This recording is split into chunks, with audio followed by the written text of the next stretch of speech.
I know a lot of y'all are gonna be disappointed, just like me. I'm pretty upset with myself. So. Hey y'all, welcome back to the channel. I'm Mike with Fowler Family Farm. Well, we have a disaster on the farm. We have some loss of chickens. So I got home this morning from work. So today is Tuesday, September 5th, and it's in the afternoon now. But I shot some video this morning. When I got home, I took care of all my chores. When I got to the baby chicks in the brooder, let me show you what happened. Well, that's one thing you have to worry about when you have little baby chicks. I only got 3 chickens left. I had 7. I think he's got 2 in his belly, and it looks like he's tried to, looks like there's about 3. Yeah, 2 or 3 over there that are just dead. Well, that sucks. Today is Tuesday, September 5th, and that snake was not in there yesterday. I took care of the chicks yesterday. Twice I took care of the chicks. So that snake came in last night sometime after I went to work and has done all that damage in one day. Actually, not even one day, within 12 hours. He's killed 3 chickens and he's got at least 1 in his belly, maybe 2, I can't really tell. I'm gonna remove him real quick and dispatch him, get this over with. I'm not gonna show you all that though. Okay, snake has been taken care of. I don't think they're very happy about where it's at. Okay, I'm gonna take this snake and get rid of it from where it's at right here. But we'll talk about this. Okay, so as y'all can see, that copper-headed rattle moccasin got me. He ended up getting 1. So that was actually just a bull snake or a rat snake. He ended up getting 1. He ate 1, but the other 3, he actually, what's weird is one of them was like soaking wet. Like he tried to eat that one, something happened and he couldn't get it or something. And the other 2 were trampled by the other chickens. So 3 were dead over in the corner, and then he obviously had 1 in his belly, you know. So I'm very disappointed in myself. This is my fault more than anything. I wouldn't say I just got complacent, because I was doing a good job of taking care of the chicks, but I had such good luck in just taking care of my baby chicks here in this barn with this brooder that I've built, which is a great brooder. There's nothing wrong with the brooder. It's the system I'm using. Both brooders have worked well. I've had several years of good luck. No chickens taken from there. Nothing, you know, no snakes getting in there at all. Nothing happening. What I've been having is snakes getting my eggs. And in the past, I've always liked to relocate the snakes. I would say about 5 years ago when we got out here, I started by relocating all the snakes. If a snake would come in and take my eggs, I would just relocate them, because I had so many mice out here. I didn't want to get rid of the snakes because at the time I didn't have a cat yet. So the cat started getting the mice, and the snakes started trying to take my chickens, my baby chicks that I was raising, even my meat chickens. So at that point, I did start dispatching a lot of the snakes, because we just were overran with snakes as well as mice both, you know. Everything else, all the other predators, I would dispatch as well. So like the raccoons, possums, things like that, I would just take care of that. I have not had hardly any issues in probably at least 3 years with a snake taking my baby chicks. Now, again, every year I have problems with a snake getting in the main chicken coop over here with the laying hens. I'll have a snake get in there and start taking eggs. We take care of that problem as well. Those are our eggs, not theirs. The snakes can go out and live in the wild like they're supposed to. They don't need to come up and habitate where I'm trying to raise eggs. Again, I've had no problems with my baby chicks being taken over the past 3 years probably. So I wouldn't say I got complacent, but I got used to just not having any issues with snakes in there. And I know this snake came in through one of the corners where there is a little bitty gap that he probably squeezed through. But I'm just disappointed in myself for not taking care of the chickens a little bit better, those little chicks. Probably what I should do is what everybody else does. They put their little baby chicks in a round tote that's metal, and then it's got a bottom that can't, you know, you can't, a snake can't get in there unless it goes up the side and down. If it's got a top on it, your chickens are fine. You won't have an issue with that. And they also most people raise their little chicks in their garage or on a concrete area, something like that. I just didn't do that because I'd had such good luck. I did originally do that a long time ago, but I've had such good luck in here doing this. And it's just a disappointment. And the bad thing is neither one of my death layers made it. Both of my death layers are dead. So Lori, I'm very sorry. Yeah, I'm just very sorry. I don't know what else to say. It's just stupidity on my part. I should have done better. I got 3 left, and they're all the black Australops. I do plan on moving them over to the bigger brooder now. It could possibly be a little bit better secured. I don't necessarily know, because over there, because that bigger brooder actually has some gaps underneath it, but I've taken care of that with bricks and pavers and things like that you can't dig under, you can't go through. I've taken care of that brooder as well, so I think I'm going to move them over. I think they'll be a little safer there, and probably in about 2 weeks they're going to come outside anyway in a chicken tractor, and they should be pretty secure in there because that chicken tractor is actually going to be up off the ground. So, and there's not going to be any way in. It's going to be, the only way in is the door. That door will be open during the day, so they can go in and out. If a snake wanted to come in during the day, they could. Doubtful. So early in the video clip I showed you earlier, I talked about how I checked on those chickens twice yesterday. Brendan actually checked on them as well after I did. So I know this snake got in there and was in there for maybe at the most 11 hours is what I'm thinking. So he had 11 hours to do what he did. Just by him getting 1 chick, he actually killed 4. Because it scares those chicks so bad, they just sit there and run all over each other, and they end up trampling each other and just wreak havoc. They just wreak havoc. Snakes are not good for much other than taking care of some of your mice.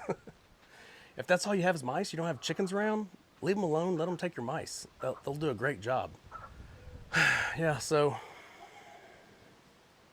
I'll take you in there and show you the chicks now. There's the 3 chicks that are left.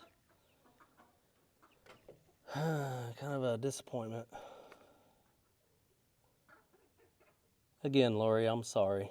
This is not good. Maybe I should just stay away from the expensive chicks and just stick with these cheaper ones.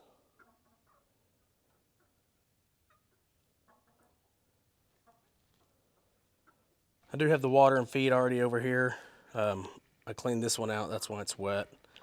I do want to make sure it's level enough that it's not sitting there leaking as well though. So I'll come back out here in a minute and check on it. All right, so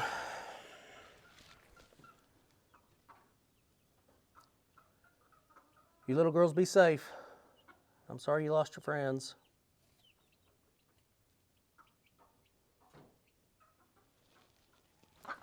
Did y'all see that snake coming through? Or was he already in the barn?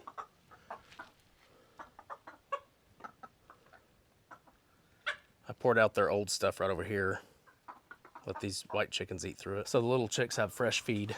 I always throw the older stuff because it usually has a little bit of poop in it. I throw it over here to the white chickens, let them pick through it. They love it. It's high protein, so they really do like it. I haven't laid anything extra down, so I will have to go pick up some more shavings to put down on the ground for them. But they'll be fine for now. They'll be fine with what they've got in there. As long as they have water and feed, they're typically pretty happy. You don't have much more to do with them other than just changing their bedding every once in a while. Okay, let's go inside and see if these white chickens have given me any eggs over the past few days. I have marked one. Actually, I'll just show you when I'm in there.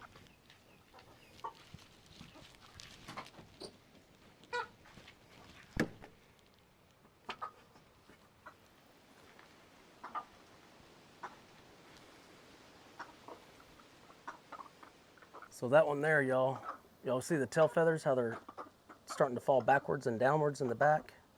That's a rooster. And then you got one like that, that's a hen. See how that one, the tail feathers are rounded at the ends? It's a good way to tell.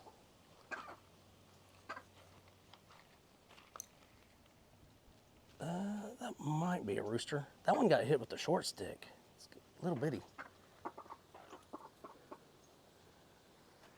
The brown one with the cream colored one with the brown saddle is, I'm pretty sure, a hen. The tail feathers represent a hen, but not 100% sure yet because it's still questionable. That white and brownish tan one there is a rooster for sure. All right, we'll go in here and check for eggs real quick, and I'll probably have a few chickens in here as well.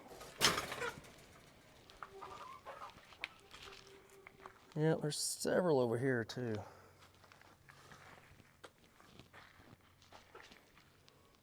They're all gonna go outside since I'm in here.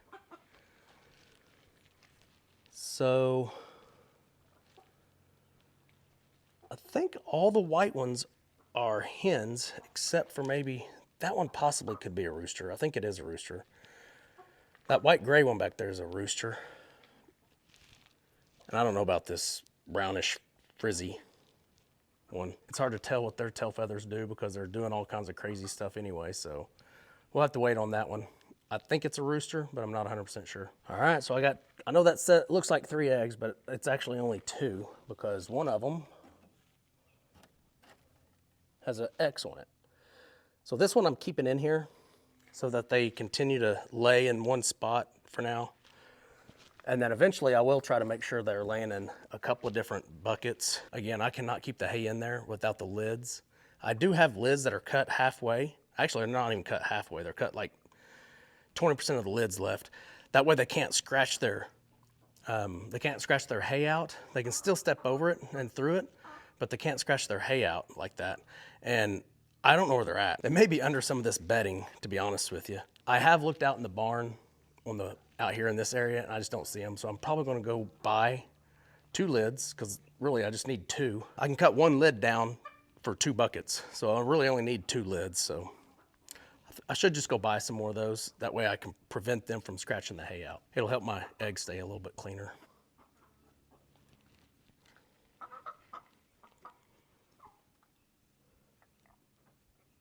So it's like gonna be 100 degrees today, and it's hot already. It's like 1:30 probably, 2 o'clock. But here in about 7 days, another week from now, we should get in the high 80s, low 90s from there on out. Hopefully we don't have any more 100 degree days. Our typical high in September is between 85 and 89. But we'll be in the high 90s for the next few days, and then the high 80s and the low 90s. And once that hits, I wanna come in here and clean this coop out. Rake all this litter out, this bedding, go put it in my compost pile and start over, make it all fresh again. I do like the deep litter method. I really do like that. It's less work and throughout the year. It's a lot of work once you rake it all up and clean it all up. But you're doing that, if you're doing that once a week, why not just do it once every 3 or 4 months when you do deep bedding? You do that work once instead of all the time.